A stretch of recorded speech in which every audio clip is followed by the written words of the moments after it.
Tokyo Messi, je peux conduire à 72 ans. Hidetsugu Nishi en était encore certain. Prendre le volant n'était pas plus risqué qu'avant.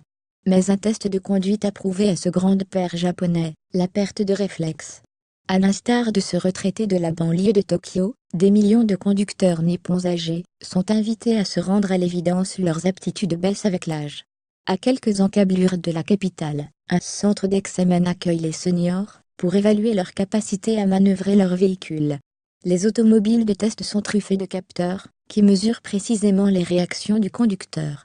Cet examen est devenu essentiel alors qu'une proportion croissante d'accidents implique des personnes de plus de 65 ans, lesquelles représentent déjà quelques 28% de la population japonaise, dans un pays de 127 millions d'habitants, qui vieillit à vitesse grand V. Environ 4,8 millions de détenteurs de permis de conduire ont plus de 75 ans, et, selon les autorités, ils ont été en 2016 responsables de 13,5% des accidents mortels, contre 8,2% en 2007. Une nette surreprésentation.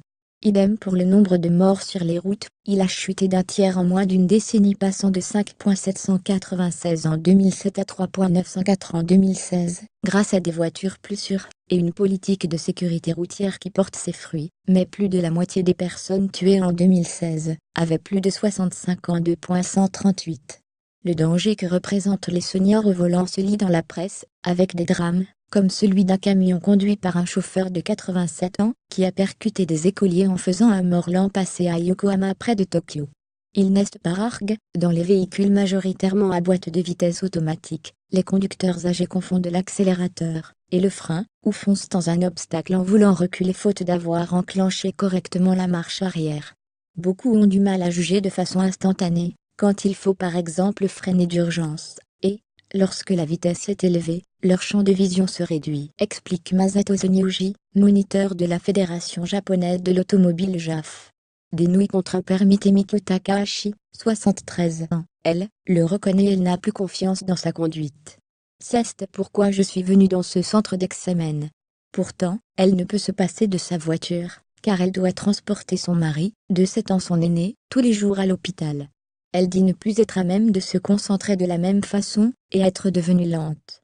À l'inverse, certains, forts de leur décennie d'expérience sur les routes, n'ont pas conscience de leurs lacunes et sont hyper confiants, ce qui en fait potentiellement des dangers ambulants, déplore le professeur Masabumi Tokoro de l'université Rissho. Une de ces études a montré que les trentenaires au volant étaient moins présomptueux. Ils ne sont que 10% à se dire à même d'éviter un accident, contre 53% des plus de 75 ans. Pour limiter les risques, ces derniers se voient imposer par la loi depuis le mois de mars un test cognitif pour renouveler leur permis. De leur côté, les constructeurs améliorent sans cesse les technologies pour que le véhicule prenne lui-même des initiatives, mais ces modèles avancés sont encore peu nombreux dans le parc en circulation. Des autorités locales encouragent aussi les automobilistes âgés à rendre leur permis, en leur offrant des réductions sur les taxis et bus, ou, de façon plus anecdotique, en leur faisant bénéficier de promotions sur les services funéraires, ou sur les soupes de nouilles chez des commerçants désireux d'agir pour la sécurité publique. Réticence pourtant, tous ne sont pas convaincus, ce n'est pas intéressant. L'avantage de conduire sa propre voiture, c'est que vous pouvez aller où vous voulez quand bon vous semble. Et j'espère bien pouvoir conduire jusqu'à ma mort, argue Kiyotaka Akita, 67 ans, qui lui aussi est venu évaluer ses capacités à l'école de conduite.